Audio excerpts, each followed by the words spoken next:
பாஜகவை சேர்ந்த கரு நாகராஜ் நம்மோட இணைப்பில் இருக்கிறார். அவரோட பேசலாம். சார் வணக்கம்.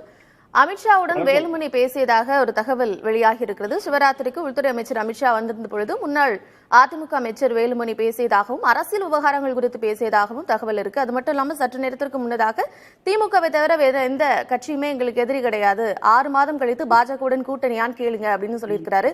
என்ன நிலைப்பாடுல இருக்கீங்க நீங்க?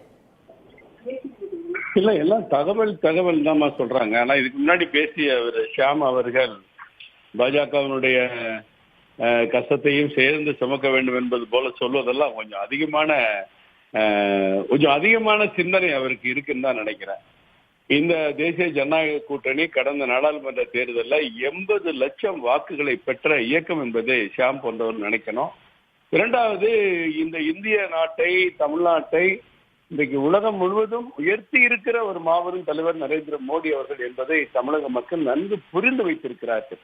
மக்களை ஏமாற்றுகிற அரசியல், பித்தலாட்டம், பொய் பிரச்சாரம், இதே போல திட்டமிட்டு பாஜகவுக்கு எதிரான ஒரு களங்கத்தை கற்பிக்க வேண்டும் என்ற செயல் வருத்தத்துக்குரியது. அவர் ஷியாம் அவர்கள் சொன்னது அர்த்தத்தையும் எனக்கு புரிந்து கொள்ள முடிகிறது. மூன்றாவது, தமிழக மக்கள் இன்றைக்கு ஒரு வெறுப்பான ஒரு சூழ்நிலையை சந்தித்துக் கொண்டு இருக்கிறார்கள் வாழ்க்கையில் என்று சொன்னார்.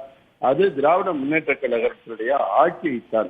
எல்லா விதமான வரி உயர்வுகளையும் உயர்த்தி எல்லா விதமான தவறான செயல்களுக்கும் இன்றைக்கு வேடிக்கை பார்க்கக்கூடிய அளவிற்கு இன்றைக்கு ஆட்சி அமைந்திருக்கிறது.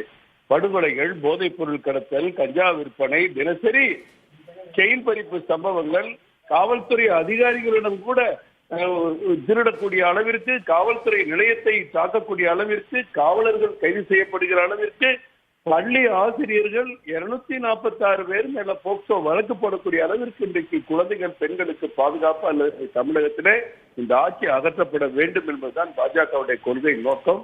அதற்கான செயல் திட்டத்தை எங்கள் தேசிய தலைமை நிச்சயம் வழங்குவார்கள்.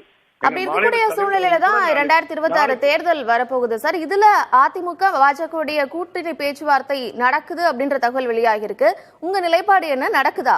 இல்ல, இது தகவலா தான் நீங்க சொல்றீங்க. அந்த தகவலை நானும் உங்கள் மூலம் நான் கேட்டுக்கிறேன். நாளைக்கு எங்கள் தலைவருடைய பத்திரிகையாளர் சந்திப்பு 4 மணிக்கு இருக்கிறது. அதில் இது போன்ற கருத்துக்களுக்கு அவர் பதிலளிப்பார்.